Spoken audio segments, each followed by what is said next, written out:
이제 전자화폐 시대에는 은행이라는 존재는 어떻게 될 것인가에 대해서 얘기를 해볼까 해요. 은행이란 고대로부터 돈을 빌려주는 역할을 하는 것을 은행이라고 했어요. 돈을 빌려주고 그 대가로 이자를 받죠. 돈도 일반의 그 상품과 똑같이 수요와 공급에 의해 사용료가 정해집니다. 가만히 앉아서 돈을 버는 것 같은 대부업자가 밉죠.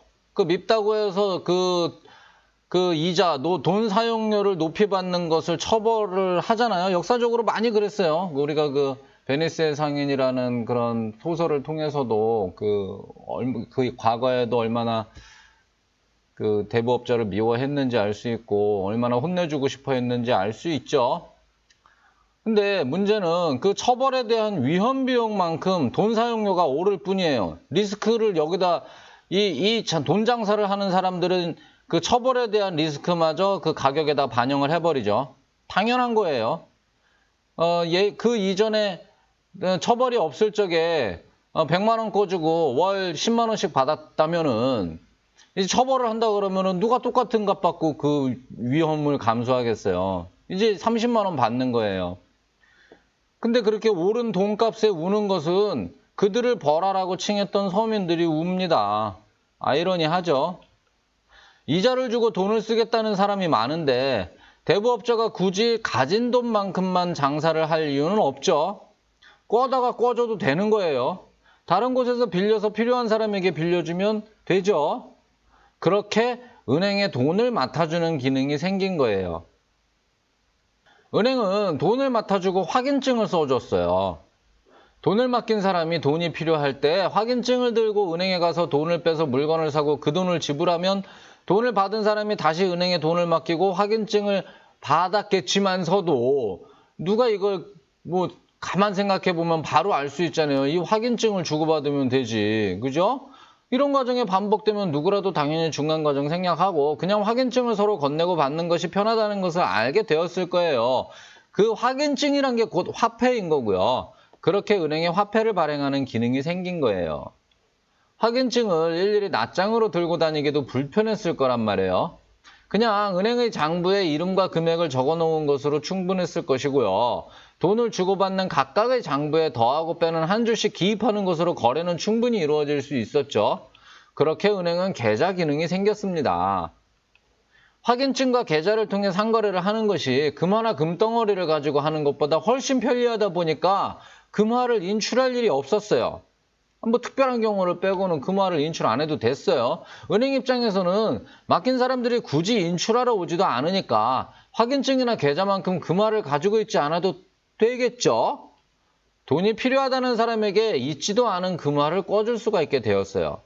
자, 금화를 1kg를 가지고 있는데 확인증을 10kg만큼 써줬어도 이 10kg만큼 써준 사람이 모두 금을 찾으러 오는 건 아니니까 1kg 가지고 충분했다는 얘기예요.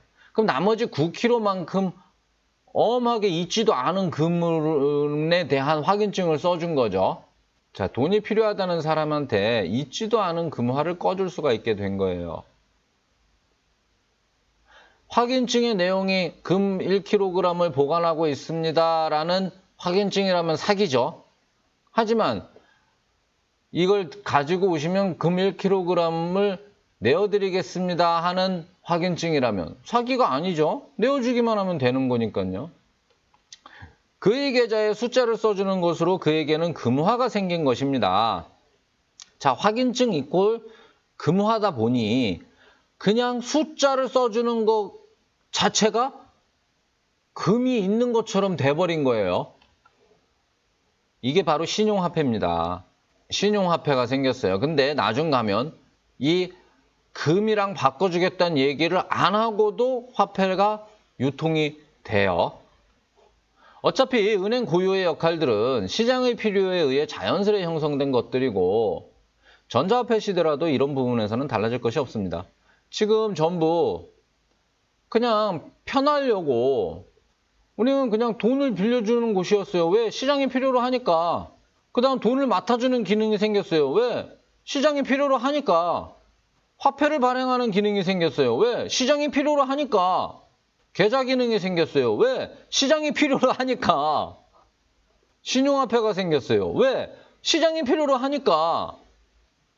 자, 그냥 시장의 필요에 의해 자연스레 형성된 기능들이에요. 전자화폐 시대라도 달라지는 것은 없어요. 시장이 필요한 대로 은행은 대응을 해주면 되는 거예요. 시장이 필요로 하는 서비스를 공급해주면 되는 거예요, 은행은.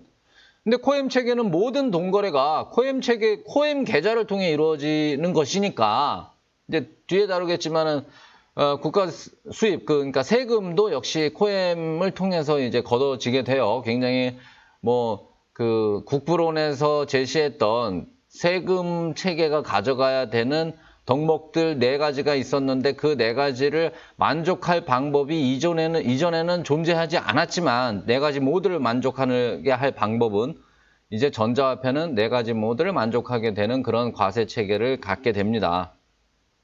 여하간 모든 동거래가 코엠 체계를 통해 이루어지는 코엠 시대에서는 은행은 예금과 대출의 기능만이 남게 될 것입니다.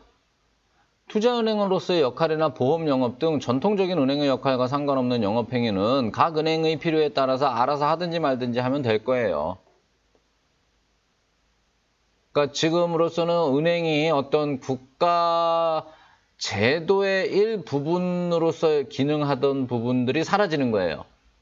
그냥 다시 원래의 기능으로 돌아가서 예금과 대출, 그 본연의 기능으로 돌아가게 될 것입니다. 그리고 각종 금융 서비스를 제공하게 되겠죠.